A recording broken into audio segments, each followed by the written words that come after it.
1,000 years ago. Wait, it was like 1,000 years in 94. Let me do the math. 1,028 years ago, superstition and the sword ruled. It was a time of darkness. It was a world of fear. It was the age of Gargoyle. Stone by day, warriors by night, they were betrayed by the humans they had sworn to protect, frozen in stone by a magic spell for 1,000 years. Now, in Manhattan, the spell is broken, and they live again. These are the defenders of the night. They are Gargoyles. Yes, welcome, friends. This is Those Were the Days, where we talk about classic TV, looking at it through a modern lens. This week, I'm your host, Audie, and we are indeed talking about Disney's animated series, Gargoyles. Now, it's still spooky time, so we are talking about the Halloween episode from Season 2, Episode 7, Eye of the Beholder. Now, busting out of their stone shells with me is the rest of the Those Were the Days clan, starting with Steven. I have some bad news, y'all. My wife gave me a gift, but it has the unfortunate side effect of turning me into a werewolf. I know. It's scary, but no one's more terrified than me of waking up in some unknown location completely naked. The good news is that according to every TV show I've ever seen, almost all naked people can find a brown trench coat somewhere around. So I got that going for me, which is nice. And Amy? All right, guys, I've been thinking about our problem. And so I've been reading this book called Gargoyles. I'm about halfway through now, and I'm at the chapter. Werewolves. That was terrible. I've ruined my whole intro. Guys, I've been thinking about our problem, and I'm reading this book called Werewolves, and I'm about halfway through, and I got to the chapter on werewolves, and I think that maybe our problem might be werewolves. And Travis. Yeah, so I guess Halloween episode just means that they can walk around on the street by themselves but still wearing a costume, which was really great. And the kid from Welcome Back, Kotter can notice them and spot that on the street. Welcome back. Foreshadowing, maybe. Or just the number of in-jokes they throw in this show is ridiculous. Okay, so let's go ahead and we'll start with everyone's knowledge of Gargoyles. I'll do a few little facts, and then we'll just jump into this episode because I think it'll be more fun to just go with it and then talk about the history and other facts later on. But TLDR, like I said in the intro, the Gargoyles lived in Scotland 1,000 years ago, were cursed to sleep until the castle rises above the clouds. Then rich dude Xanatos believes the myth, brings them to New York, and boom, the spell is broken because he has enough money to put a castle on top of a skyscraper. So, again, we're watching Eye of the Beholder, which is early in season 2. Season 1 was 13 episodes. It was great. So they greenlit 52 episodes for season 2. That is so many episodes. Yeah. That's syndicated animation, though. I mean, right. Yeah. And then there was season 3. We don't talk about Bruno. And so let me start with you, Steven, because I know you're the one that said you had never watched this before. What did you think of this? I had indeed never watched Gargoyles before, and I was sitting down here. You know, you have time to think about the show after you watch it. Like, I watch it at lunchtime, and then I think about it until we talk about it. And I was on the couch, and I looked at Stephanie and said, Gargoyles is good.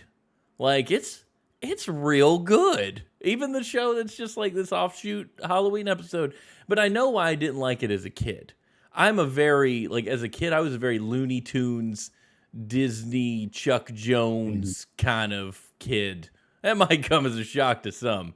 Not to my mom or my wife or anybody, but yeah, the crazier the better. So these dramatic cartoons like Batman the Animated Series and X-Men and Gargoyles and stuff did not really catch my interest because as soon as someone started to seem dramatic, I'm like, yeah, I'm checked out. Why are they not shooting each other with guns and dropping anvils on each other? Like that's my style. So I get why I didn't watch it, but I liked this episode, enjoyed it thoroughly. Yep. Amy, what about you? So I was aware of its existence because there's just so many because I was huge into Next Generation, and so many of them are in this show. Yeah. Surprisingly not Gates McFadden, even though there's a character that they drew that looks identical to her, but that's fine. Mhm. And so, but like, I, I don't think I ever actually watched it, which is weird because it definitely would have been my jam, I think. But I do vaguely remember the opening. I was thankful for the opening, because I was like, ah, excellent, I'm caught up. Mhm. And then I wasn't caught up at all. Fine, it's fine. So I'm pretty sure this is like my first time actually watching the show. Nice. What about you, Travis? So I do definitely remember Gargoyles, and I watched a little bit of it, but I was late to the party on it because Gargoyles premiered in like 94 and it Mhm. ran on like those Disney afternoon, Fox afternoon type blocks. Yep. By 94, I was kind of really busy into sports in high school. So I was always after school. So I didn't get home until 5, 6, 7 o'clock at the Yeah. earliest. And I would miss it. So I missed kind of the initial run of it. I caught it towards the tail end. And then years later, somebody had a VHS set or DVD set, and I watched some of them on that, but not all of them. But I also did, I knew Jonathan Frakes had done a voice in there, Marina Sirtis. I forgot how much that character in this episode did look like Gates McFadden, but you're right. Like Mhm. that was her Yep. with an eye patch for some Mhm. reason. Right. Which I'm assuming that is explained in a different episode because I don't remember that.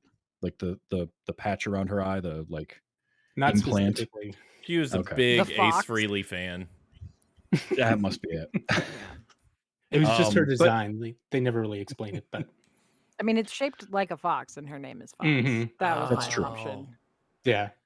But it was definitely a show where every time I've watched episodes of it, I remember how well it was made. Because I was a big Batman the Animated Series fan, but that was 2 years earlier. That was Mhm. 92 when that started, so I was home to watch those. Um, but yeah, it's a great show, and that opening is killer. Yeah. Yeah. Oh man. Just the Except the way music he and says that title card. warriors. Warriors by night. And what say it again? What? I watched it twice and I was like, Warrior. what? Wah. It's not how you say that word. Oh, that music. That was I was in. Like it takes me Mhm. a minute, but that music was like duh, duh, duh, and then that intro Yeah. was like just I mean, One they weren't fell. playing around. We were about to get down to No, they weren't. business. I was gonna watch No. Gargoyles and I was Well, ready.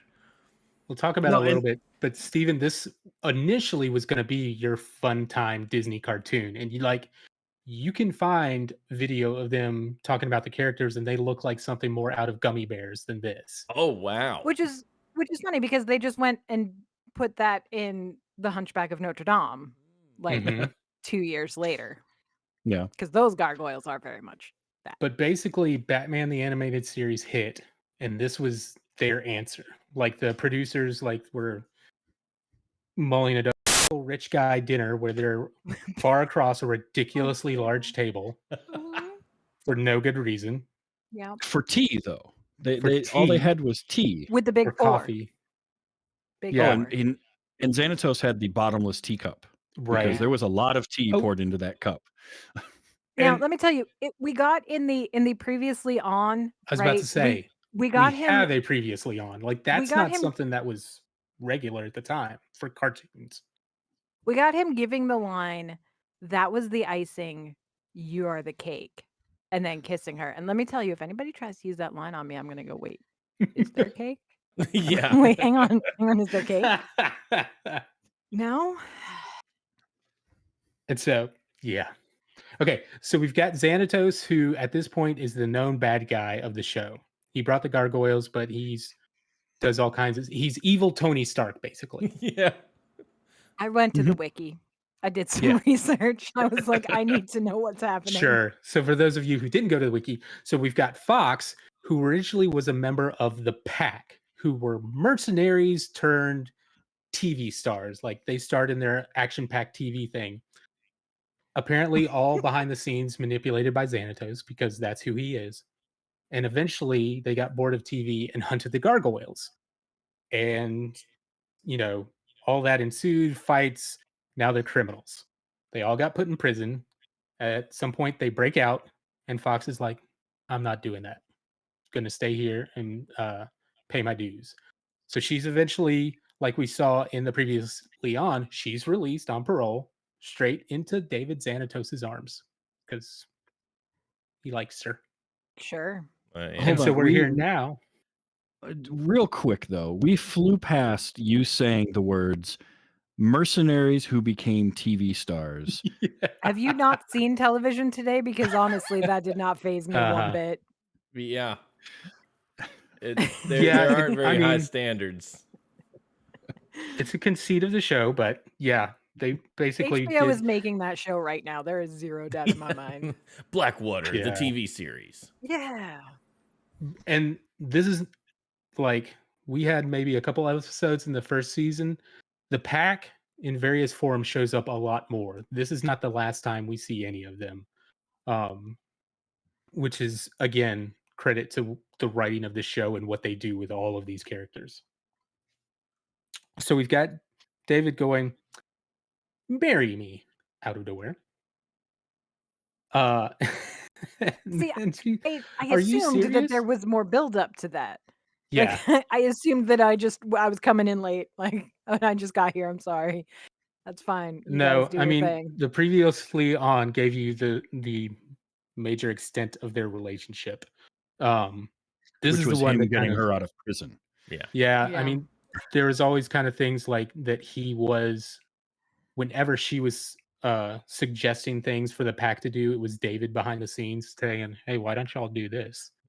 Sure. Um, And I mean, so they're he asks genetically her. compatible. That, I was going to Right. say he gives the best answer for, "Are you serious? We're genetically compatible, highly intelligent, and have the same goals." Yeah. I mean, And then she that is asks, implying way more than just marriage.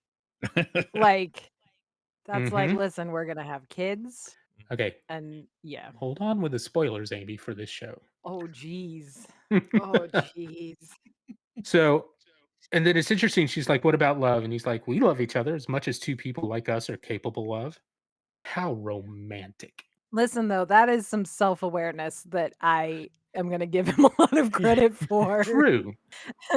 He knows who he Like, is, you it know? is what it is, my Absolutely. guys. Yeah. Yeah. Like, can you get on board with me being who I am? Then authenticity, we need more of that Mhm. in our world. Yeah. And so the interesting part is he doesn't give her a ring, he gives her a necklace with a very prominent thing on the end of it. Um, and we'll get to that later. So that was October 1st. We skip all the way to October 30th, Yeah. and get our first look at Detective Elisa Maza. So Now here's she's the the fun main. thing. When we talked about Laverne and Shirley, right? And we talked about how she put the L on her sweater so that they wouldn't have to say her name all the time. And then they did it anyway. At no point do we hear her name. I Never. had to No. look it up because I was like, I Sure. don't know. I don't know what her name is. They Not once in never this episode said do it. they say her name. No. Goliath might say it talking to her at one point, but again, this that's the thing about this show. This is season 2 of a show that is, the way it is written is not just a kid show. Yeah. So they go ahead and at this point they assume you've been watching and know who these characters are. So Except we for get Elisa. Xanatos, where they said his name 37 Yeah. times. Well, yeah. I know his first name is David. Yeah. Mhm. Like, Yeah, we know the whole thing. mhm. So we get introduced to this episode of Elisa Maza, who I just got to point out one interesting thing about her whole character design. We eventually learn she is a half Native American, half Nigerian heritage. I think her dad's Nigerian, her mom's Native American, or it's the other way around. But just the fact that that's the kind of heroine we have for this TV show, like the main character. It's not some white dude, it's not some white lady, but that they start with a mixed race police officer. With Um, terrible trigger discipline. well, yeah. Well, I Oh, blame that yes. on the Asian animators more, but sure. Um, but she all of a sudden hears a ruckus somewhere and goes in and starts to just pull her gun and investigate. Doesn't bother. I don't think, did she radio anybody, or was it No, just like, oh, gung ho, let me go? no. Um, and who does she come across? This beast that has now. Okay, yes, it's written well. Yes, there's times where it's intended for kids, but those of us who are not kids easily recognize the necklace and the tattoo on the eye. Yeah. Oh Who on yeah. earth could this be? I mean, through me, I don't know. So she escapes unharmed, battling with her wits and throwing a flour bag at the beast. Beast runs off, talks to one of the local cops who's talking about how this has been happening every night since the October 4th. And then we get the switch over to Xanatos, and then we get the classic scene of, no, I'm fine. I'm walking in naked wearing a trench coat for no reason. I just To went be for fair, a given the walk, rest of their relationship, yeah, I just took a walk. barefoot, with his trench Yeah, coat in Mhm. New York City. naked in a trench coat. Naked. Mm. Where did they find these trench coats? Where? The trench coat store? Well, Like yeah. they just rob it? Like, I've got this cool brown trench coat. My mom had one of There's those, and I there's a always thought it was Burberry just somewhere I just that's thought really that mad. these brown trench coats are part of adult wardrobe. Like once you became 18, you just had one. Like that's I think my just dad has one. My trench coat is red, so see I'm a classy, little more you know. Carmen There you go. Sandiego. Yeah. Hmm. Okay. And just as she's going into the room, walking away, Xanatos and his butler servant Owen are just sitting there like, okay. And Xanatos says, time for plan A, as if he knows what's going on. It's the next Yep. day, October 31st. And now we finally get the gargoyles.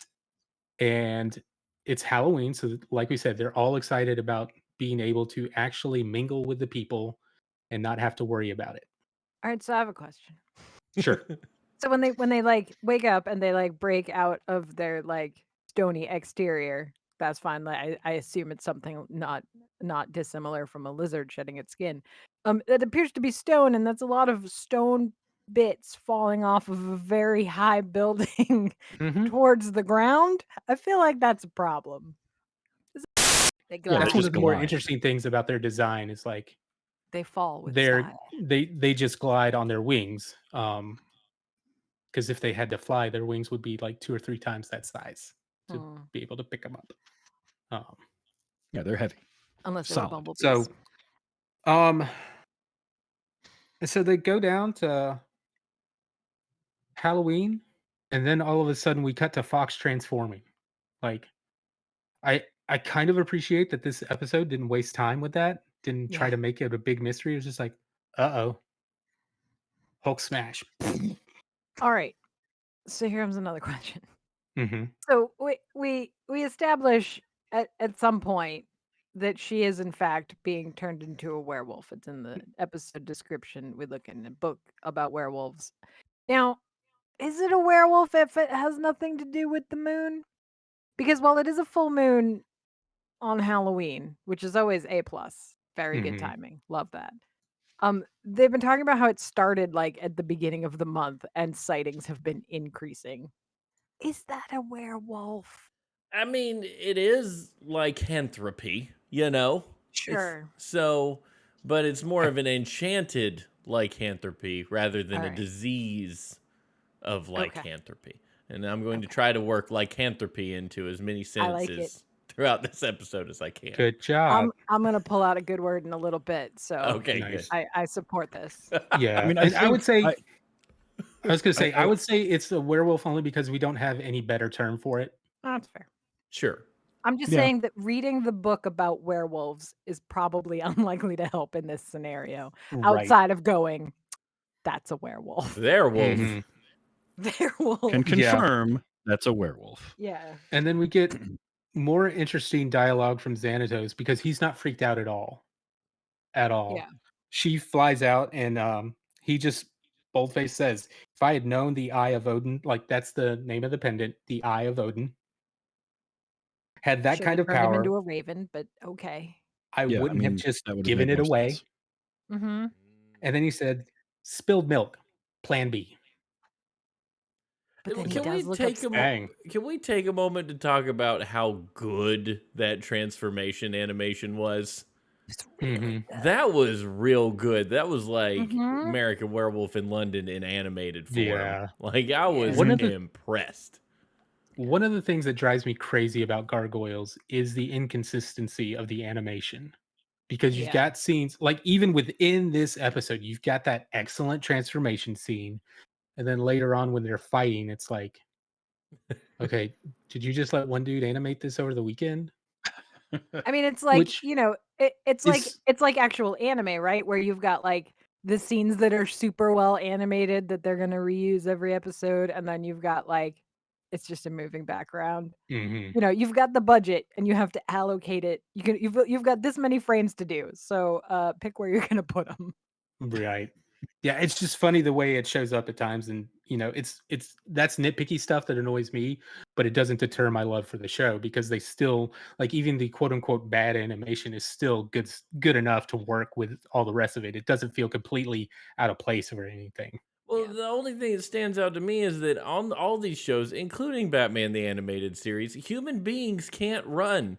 Like, no human being runs like animated humans run in these shows. Like, I don't Mhm, know what they've. It's complex running. Apparently, it's very difficult to get right because I'm watching them. Like, they basically animate like half a frame just so they don't have to really work at their legs moving in normal mhm. ways.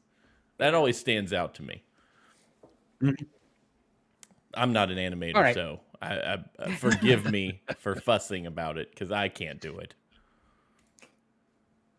So Fox is, werewolfed out, taken off.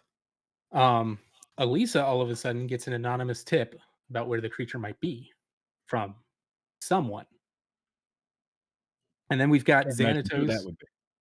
Right. Who could that be? As Owen was picking up the telephone just the scene before. Um, and then we're back to Xanatos. He's in his Gargoyles Iron Man suit. Um, which is All right. actually from the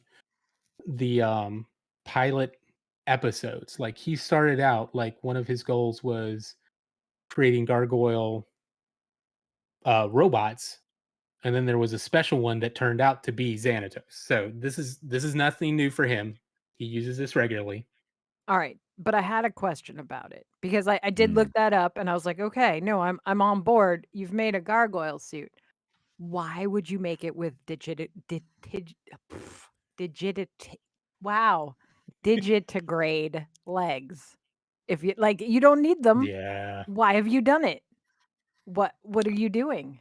I Why? I believe that is because if I remember right, early on, like he's fascinated by the gargoyles too, right? Yeah. So I Mhm. think that's just like some fanboy thing. Like, All well, if I'm going right. to make this Yeah. suit, I might He's as well. just a cosplayer. I'm gonna Basically, make it yeah. look like All Goliath right. because the Yes. face even looks like Goliath. Oh yeah. Mhm. Yeah. I mean, it was all based on Goliath. Yeah, I think that's spot on. It's just one of those little things like I really like Goliath and I want to be like Goliath, so I want feet like Goliath because Goliath's cool, I kind of mean, thing. I watch my 7-year-old just painstakingly recreate random characters and try to dress like them. So That's it's fair. not that foreign of an idea to me. He's just a grown up with Right. money who wants to do the same thing. hmm Yeah, I could basically. do it. They just don't show you off screen how much it just kills his feet when he Yeah, takes right. that And he's suit like, he off. takes them off and he's like, oh, I'm gonna have the surgery done plant, to hyperextend my knees. my Yep. plantar fasciitis. Ah. All right. So everybody comes to the meat plant where apparently Fox is eating because she's got a high metabolism and needs to keep it up. Just Um, let her eat. Just leave her Yeah. there. yep. And then Xanatos gets into it. And this is where we find out that even in this state, all of a sudden, Fox recognizes Xanatos and doesn't want to eat him Probably For a thinks for, he's second, anyway. for gross. a second. So she leaves him alone. They still try to fight her. Goliath comes. He tries to take off the Eye of Odin, and it just zaps anybody who tries. And then the creature runs off. they're all wondering what the heck's going on. Xanatos is like, "This is my concern. Leave it alone." And they're all like, "Whatever." Xanatos flies off because he's like, "I'm not dealing with you lowly people." And I can really fly. I got a jetpack. Yeah. right. And Elisa and Goliath have a little conversation about that. This must have been human, something like my brother. So for that line, Elisa's brother was former NYPD, was a helicopter pilot. He impressed Xanatos. Xanatos hired him and used him in an experiment he was doing to create gargoyles from genetic mutation. So Like there's you a do. whole. What was that? Like you do. I mean, Yeah. Jurassic Park So- did it, you know. True. So her brother is what they call a mutate and leads another clan of other mutates down in the sewers. Like there's a lot of creatures all over the place that apparently nobody sees all the time. I love that they're called mutates. That's the Yeah. best. Like mutant is a word that exists, and they're like mutate. They're like, no. They're like, oh, there's not, Well, We're not Disney there, didn't mutants. baby. own Disney didn't own Oh. Marvel or Fox yet, so Is mutant like that's copyright Fox X-Men? I'm sure it is. All Can't it can't be. Mutant is like I'm sure it is enough that they said mutate just to not even yeah, bother. just they wouldn't have You to know, fight just it. to not even try and fight it. Mutate. Um, I mean, I know that's a verb, but they're using it as a noun, and I'm Yeah. real Yeah. happy about that. Yeah. Mhm. Mhm. So, Mutant. so Elise is concerned. And then we get Xanatos back at the castle talking to Owen, just like he does, like, you know, basically laying out his evil scheme. The gargoyles will do all the work for him. They'll get it back. And then one of the more interesting things in this cartoon is Goliath and Elisa show up and like, how about plan D? Because we're not falling for your plan C this time. Which is interesting for a kids cartoon that we've got enough character development that they know how Xanatos schemes. They're like, no, we're not falling for that this time. And then Xanatos in this scene actually confesses that he cares about Fox and that he needs to save her. And Elisa is immediately like, nope, he's lying. Let's go. Goliath is kind of free gargoyles with a costume over a costume. It's a hat on a hat situation. Yeah. It is. It is, and I loved And- it. And real quick, when that happened, there was a moment, and I captured this audio because I could not help myself, Yes. where you hear somebody on the street, Check it out, a costume over a costume.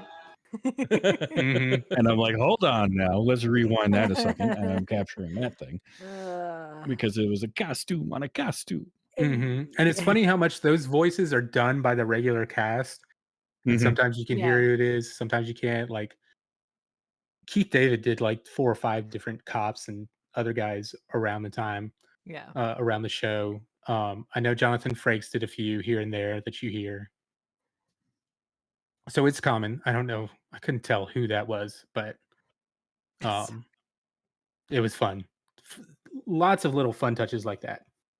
And then we get Elisa and Goliath walking down, and she says, "I've wanted to stroll down the city street with you for a long time." Less than a year, apparently. Mm-hmm. I did think that Belle and the Beast was a cute pick. Yeah, it Mhm. That was. was that was a nice Yeah. I one. liked it. Yep.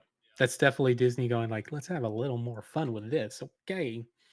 And then they start, and I have to say, I really love the line as they're dancing, and the other three are like, they should have Halloween more often. Like, loving this scene for Goliath yeah. and Elisa was really cool. Like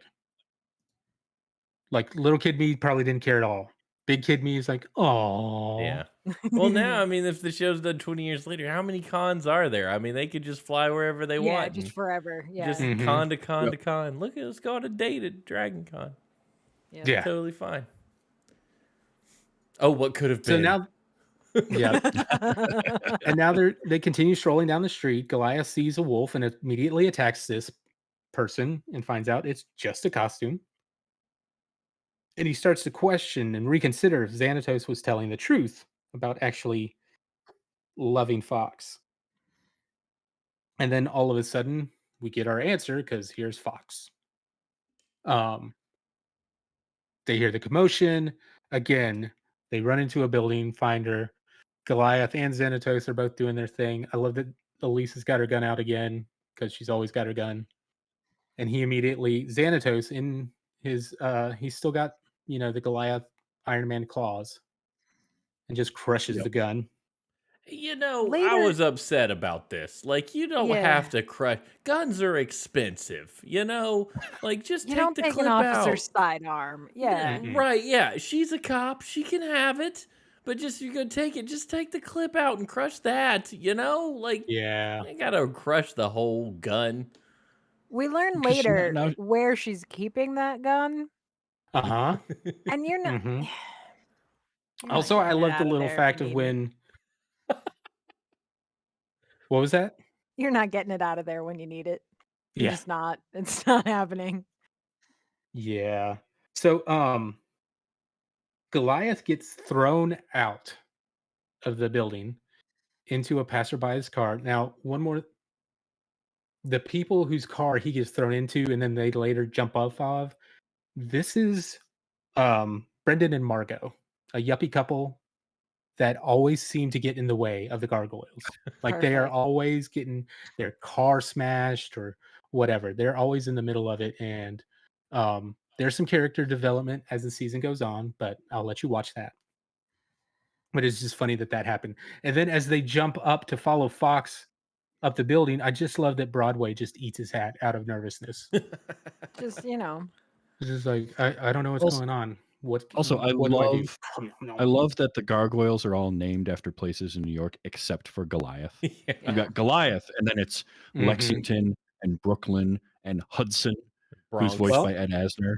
right. That's And specifically talked about in the pilot, like how they do that. Mhm. Like Goliath is specifically named by humans. The gargoyles don't typically have names. And so they Yep. pick names when they get to New York. Like there's a great thing about it's Goliath, Elisa, and Hudson. Again, voiced by Ed Asner, kind of Scottish. And I say kind of because it's not like great Scottish, but it's Ed Asner, so whatever. Let him do it. But he has this thing like, you people name things. Why do you have to name things? Like that river, does it need a name? And Elisa's like, yeah, that's the Hudson. And he's like, fine, I'll be Hudson too. And then they start, and then the other three just kind of name themselves out of nowhere for no particular reason. But it's cute. Okay, so we're on top of this building. Goliath and Xanatos team up and basically get the eye off of Fox. They manage to do it, and then Fox turns into Lady Fox. all right, but so they slam her up against the back of this lit sign, which appears to be electrocuting her, which A isn't how it works. But B, after they take the Eye of Odin off her, they are just electrocuting a woman at that point. And Mhm. that seems problematic. A little bit, The but transformation out of werewolf form was also A+ excellent. Oh, it's so Mhm. good. It's Yep. so good. Like her teeth were like the last thing to go back to normal. Yeah. You saw little Yeah. sharp bits. Oh, I was so Yeah, impressed. they definitely spent the money on the transformation scenes Yeah. for Yeah. sure. To naked And lady on then, a children's show. yep. And then we see what kind of dress Elisa is wearing, where she pulls off the bottom gown part and just has about the shortest miniskirt I think they would allow. None of that is how any of that works. No, no. Like, you Look, need it's a hoop But skirt look, we're under not in a there. trench coat store, You need so 3 that's crinolines. true. Yeah. Because I mean, honestly, what she was wearing underneath there, if that skirt were any shorter, it would be a belt. mhm. But Audie's right. But We're she was not in a wearing trench thigh coat place. highs. But she was wearing thigh highs, so she fully expected to be in that Mhm. not skirt. Yeah, that's true. It Best. was I'm New just York in saying, October, she so had plans. She knew what she was doing. We And were going to be then Yes, she panning did. up tastefully at some point. and that is another trope Yeah. when you end up with a naked werewolf transformation. Somebody's taking off a jacket or something, to cover that person hmm before they have to stand up and be in full frame on the camera. Yeah. There And you the go. only, and so the only one wearing regular clothes is Elisa. So she's gotta Yeah, rip the skirt Goliath's off. not going to cover her up. I mean, he's already kind of running low on the cloth department. Yeah. We don't want to see any of that. Nah, Um, and so Yeah, you can't tell me that movie doesn't exist, though. it does. Look, Rule 34. Hang on. It's out there somewhere. Yeah. mhm, for sure. Um, so Goliath gets the eye of Odin and takes it from Xanatos. And we get an interesting exchange where Xanatos says, "Now you know my weakness." Which Goliath responds to, "Only you would see love as a weakness." I'm pretty Oh, sure it's snap. every villain ever. Mhm. Yeah. Yeah. But in this world, Okay. only Mhm. Xanatos. It's Okay. called being a Right. psychopath. That's the Right. problem. Yeah. I mean, He's it's just just a more setting straight up how, sociopath. Yeah. again, Oh, setting up him as an evil dude, even though his little assistant dude Owen said, you actually looked heroic," and he was like, momentary lapse. yeah. Let's go home." Like, yeah, I'm not going to let that happen again. I mean, Yeah. no matter what, you're going to know he's a bad guy because he has a goatee. Yeah. I That's Mhm. true. mean, it's Yeah. just guaranteed. And that's the end of the episode. Everybody goes their separate ways, goes home. They have the Eye of Odin and are going to keep it safe for however long. Yeah. Spoiler alert, that comes back in the series. Perfect. Well, I'm going to find out about it because this is going Yeah. to get watched again. Telling you. I was like, okay, Steven's never seen this. This is going to be a Steven and Sam watch for sure. Yeah, it's awesome. So, um, so yeah, that's Gargoyles. Now it was created by, now there, you go to Wikipedia, it says nobody really created it on paper. There was a bunch of people that had their hand in it, but Greg Weisman is the one everybody points to and says, no, he created it. He was working on Disney at the time with Bonkers. I don't Oh, know if I y'all love remember that that show. show. I love That was my show. It was Ooh. bonkers. So he was Greg Weisman and his other producers and writers that he was kind of working on this with were all like, we could turn this into a superhero show, and they did. And they pitched it to Disney and actually convinced Disney, who, like I said, ordered 13 episodes for the first season, did super great. So they ordered 52 more, and they were all like, "Holy crap, how are we going to do this?"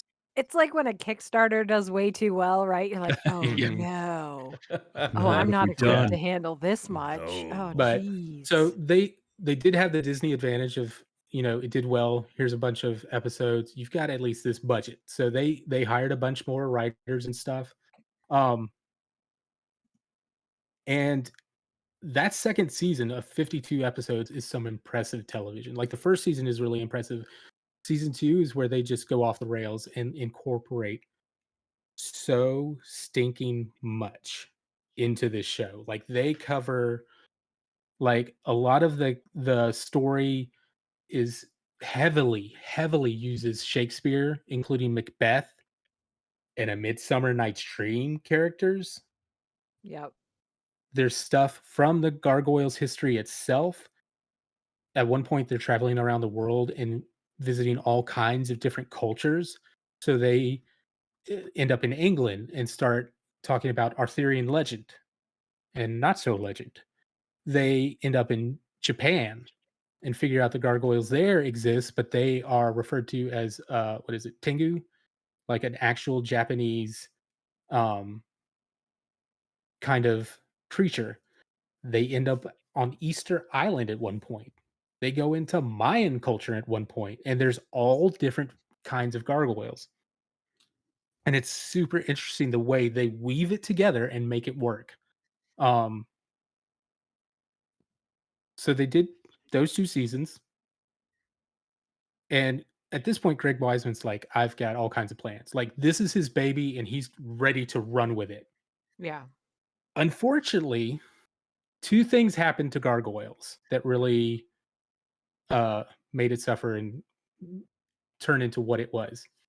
One was this was the time that Disney was imploding, and Jeffrey Oh. Katzenberg left and took an exodus of Disney staff with him. And most of the people in the upper executive branch that were supportive of Gargoyles were the ones that left.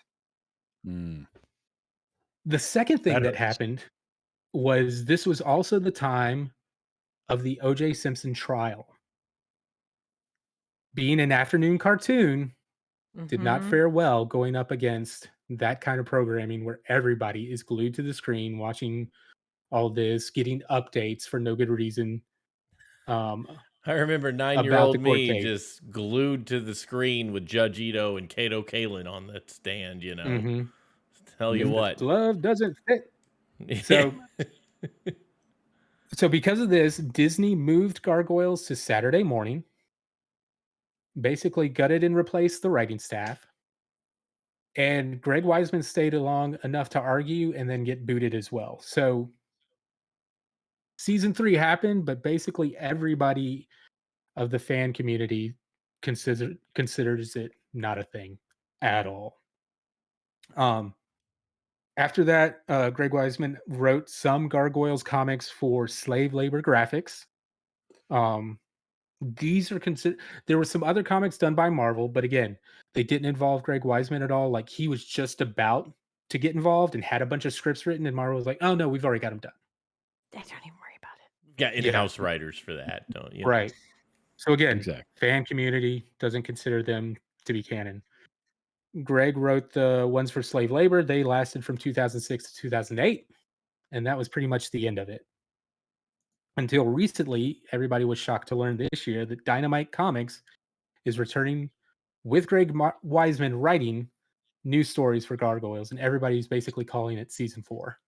Nice. You know, So, There you go. it's kind of a shame to me, like some of this stuff that happens, like with season 3 and with the comics, because mhm, the people that they put on it, I want to believe they weren't phoning it in, and they really thought they were writing something worth watching and something worth reading. But we just don't give it the time of day because, like, well, the original creator's not in, therefore, I mean, maybe it's a money mhm, grab, but you've still got human beings that are like trying to craft some narrative that you would enjoy. You think Yeah. you think Yeah. we sure. do a disservice to things like that when that happens, when a writing staff's been replaced and they don't have any power over it. They're just placed, hey, today you're writing Gargoyles, and we just go, bah, where's the other people? I Yeah, do think there is some of that because there will be expectations created or dashed if the creative that you thought should be there isn't there. You bring that baggage with you when you watch it. So mhm, the thing Yeah. might not even be as bad as you think, right. but you're bringing that baggage along and making it feel worse. Yeah. It's it's like having the high expectations in a movie theater and you walk out disappointed because the movie was good, but it wasn't what you thought it was going to be. Mhm. Yeah. Like the most recent thing I can think of, and without getting into all the controversy, but just the whole thing with the video game Bayonetta. The voice Yeah. actors are Yep. coming back for the third game. Another voice actress is, and there's some controversy about that. And it's just like the original voice actress is like, ban the game, don't do it because they treated me wrong. But there's a ton of other people who worked on that game to make Yeah. it work, and not just the voice actors. So, Speaking of voice acting, I have to talk about the voice acting cast of this I've got a Oh this list. yeah. show. So, Um, yeah. because it's crazy when you go down, and some of them are like a single episode. Hmm. I'm looking at some of these one episode ones. Roddy McDowell, Hmm. Yep. Hector Elizondo, Hmm. Rob Paulson. Yep. In fact, Rob Paulson, James Avery, and Hmm. Cam Clark were all voices in this at some point, and all those are all TMNT alum. Yep. Um, Yep. if you just go by Star Trek connections alone, you're gonna have a ton of them. Star Trek: The Next Hmm. Generation, just I found 10 without having to hardly look. You've Yeah. got Jonathan Frakes, and Marina Sirtis, I mentioned earlier, who wasn't in this episode, but Michael Dorn Yep. does voices on this. Brent Spiner is in like 4 episodes. No, he Calm was in Me, this episode. He's never credited, but he is Owen. Oh, wow. He's not credited for a Okay. reason. Interesting. Because it's definitely not even listed as uncredited on his IMDb, Mm-hmm. which usually they catch those. But then Calm Meaney and LeVar Burton. Yep. And you also have guest stars like Tony J, Matt Frewer, Robert Ito were all guest stars on Next Generation. They were all in it. Yeah. Nichelle Nichols was on at one point. Avery Brooks, Kate Mulgrew. It's like, holy crap. And then you get into some of the like Jim Belushi was in 3 episodes of this show. Wow. Which is like one of those like Jim Belushi. Ephraim Zimbalist Jr., who you might not know by name, but he was Alfred in Batman the Animated Series. Mm-hmm. I always remember his name. Darren McGavin, Tony Shalhoub. Like it's just crazy some of these names that are popping around in here. And I'm reading these. Xander Berkeley, who is an actor. If you don't know him, you know his face. Like you've seen him and stuff. He was Todd in Terminator 2, the stepdad. But like voice acting like BJ Ward is in a bunch. Diedrich Bader. I mentioned Cam Clark, but also Pat Fraley, another TMNT, Krang. Tom Wilson. I did mention Tom Wilson was one. He's in there. Tim Curry. What? Michael Bell. Let's see, Clancy Brown. John Rhys Davies. Fox was voiced by Laura San Giacomo. She was in. Pretty Woman. Tom Wilson was great. I love seeing that name because he's wonderful. Patrick Bill, and I never pronounce his name right. I don't remember if it's like is it Fagerbacky, Fagerback? Yeah. I don't know how his Something name is like that. pronounced. There's a lot of K's in there, but Dauber. If you go back far enough, you remember Coach. He was Dauber and Coach, but he's Patrick from SpongeBob. Ed Asner, Frank Welker, who is in this episode, but he's uncredited because he normally plays Bronx, but he was doing all the werewolf sounds. Yeah. Which werewolf sounds. The dog, Gargoyle. The sound design on those werewolf sounds, I wrote it down because I was like, this is good. This is good sound design. Now I know it's Frank Welker behind the scenes and just voice modulation all over the place. It's perfect. The trivia for this episode on IMDb was actually that Frank Welker was so busy doing the werewolf stuff that they didn't have any time for him to record for Bronx. That's why Bronx doesn't do anything in this. And then of course Keith David. I mean, Keith David's Goliath. That's just a voice that you've heard it so many places. He's amazing, and his voice is perfect to play that character. It really is. His range in this show is impressive. He's like Mass Effect, one of my favorite game series in the world. He plays Captain Anderson, and like I was as soon as I heard Goliath, I was like, "Oh snap, Shepard!" I was just all about it. I had no idea any of these people were in it, and I was just, it was great hearing the voice Mass that I Effect, recognized. I always think Halo when he's the Arbiter. Yes, that too. Man, he's done a lot of good stuff. And Keith David is also one of those very classy actors who's always very picking people up. He is always very much someone who goes out there for the fans. He's very receiving of whatever fanship he's a part of now, whether it be Mass Effect or Halo or Gargoyles or all the other stuff he's done. Because he's been a heck of an actor on screen in front of the camera as well. Yeah. Not just voice acting. So yeah, he's one half of one of the greatest fight scenes ever put to film from They Live. It's just him and Roddy Piper beating the tar out of each other for like 18 minutes. It goes on forever. It feels because they're out of feels bubble like gum. It just had some bubble gum. Could have avoided the whole thing. Too.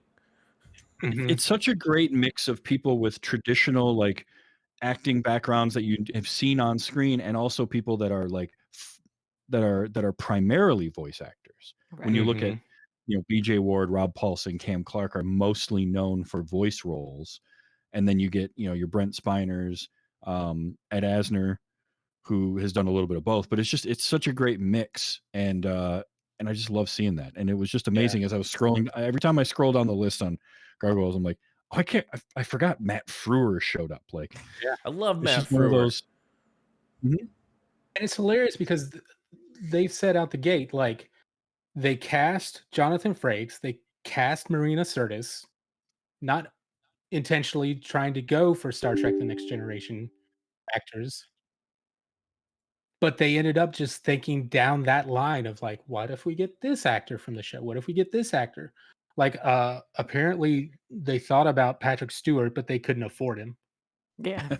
so That'll happen. we didn't get him. But yeah, so yeah, this cartoon had no business being this good.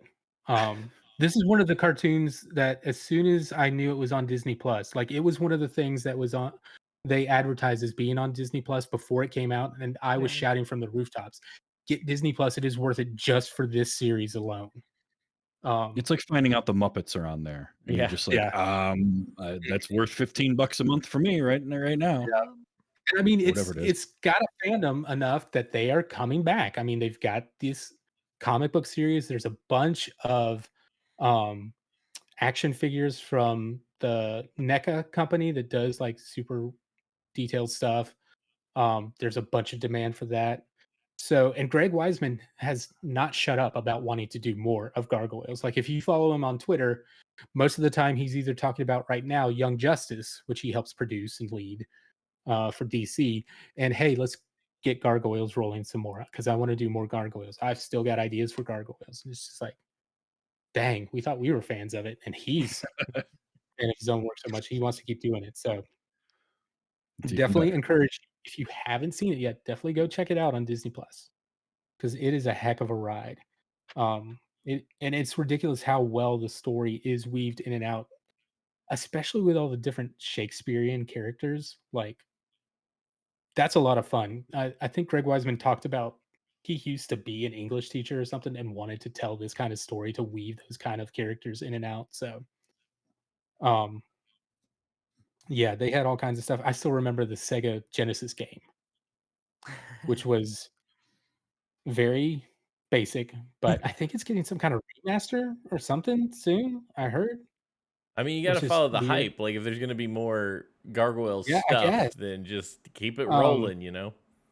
I mean, it was a pretty simple game. You can go watch, a run through on YouTube, and it's like 30 minutes. But Look, the um, kids have money now. Let's exploit them. Mhm. Let's sure. just go back into the well, Well, I mean, recreate everything. at this point, they're exploiting the big kids who want it and Yeah. selling you $30, $40 That's true. action figures. Mhm. Look, Um, I've bought Skyrim like 4 times, so they've got, I'll do yeah, anything. the number of times I've bought Castlevania Symphony of the Night for any system, I'm with you there. Yeah. Yeah, that was Gargoyles. Did we get any emails or anything about it this We week? did. We got a reply in the Discord from Darkness. So she said Keith David is a force, adding much to the gravitas of Goliath and the situation the clan find themselves in. The theme song alone still gives chills up my spine, and the voice cast is fantastic, many of which are pulled from 4 different Star Trek series: TOS, TNG, DSN, and Voyager. The themes from William Shakespeare are heavy in both franchises. And she also says the comic books pick up after season 2, as season 3 is considered non-canonical by the creator. And Phelan, I think in the chat also, immediately when they found out we were talking about Gargoyles, was like, oh yeah, you mean TNG times 2 or whatever? Like, it was Mhm. Yeah, clear. The yeah. Star Trek connection is not lost on The anyone who's a fan. next generation. Yeah. Yeah, and I mean, if you want to go Star Trek connections, you can dig even deeper and find like there's people like William Morgan Shepherd was on the show and he guested on like Star Trek Mhm. movies and series and just all sorts of stuff. You can really Right. dive deep in it. But I love that. And I liked this era of animation for that kind of stuff. That's why I love Batman the Animated Series because it was very much a kid show, but it didn't treat its audience. It didn't talk down to its audience. Yeah. It treated them like, "Hey, you can handle this stuff." Mhm. So we're gonna go ahead and do that. And this show was very much the same way where it's like, no, you can handle a little bit more mature storytelling. It doesn't have to be like the themes can be very universal, but the form of storytelling is like yeah, you're capable of understanding this. Go for it. Mhm. And It's not like HBO. You're like, oh, you want to tell mature stories to children? How much nudity is going to be in this? It's like, no, slow down, HBO guy. Just Yeah. yeah, calm down here. yeah, you can tell a mature story without having to have nudity or Yeah, violence. like Uh, Yeah. Yeah. I mean, kids it's Sure. possible. TVMA show. What is Mhm. this? So that's been Gargoyles. Next week we have Steven's pick. Steven, what are Oh we watching? yeah, I'm either gonna get loved or hated for this one, and I'm not sure which. But I went digging through like spooky episodes of classic TV, and I just happened to stumble across a staple of the early '90s. Maybe not your favorite person, but Home Improvement is what we're gonna watch next go round. So sit aside whatever opinions you have about whoever's on that show, and let's just enjoy the art form of Tim the Mhm. Toolman Taylor on season 6, episode 7. I forgot what the subtitle of it is, but just know I picked it for you because it has a guest star that I didn't know was in it, but is a face in a band I've recognized. I could basically watch him eat a hamburger and talk about something, and I'm entranced. It Uh, is I Was a Teenage Taylor. Thank you. That's it. I Was a Teenage Taylor. It's a Halloween episode. I'm sure there will be shenanigans. I'm sure there'll be Wilson and hopefully more power. We'll see how it goes. All right. So that's next week. So thanks as always for listening to us. If you want to watch us live, like everybody in the chat tonight, we thank you for coming. You can come hang out in the Twitch chat at twitch.tv/2dorkstv every Monday night around 9 Eastern. We'd love to have you here. And keep sending tweets, keep emailing us. Those were the days show at gmail.com. Send us messages over Facebook, whatever. We want to hear from you. We want to know what you think. Did you watch Gargoyles? Did you watch Home Improvement? Was that a staple at your house? Do you have opinions on it now that we know who Tim the Toolman Taylor really is? We'd love to know. So until next week in Home Improvement, for Amy, Travis, and Steven, this is Those Were the Days Clan, turning to stone and going to sleep.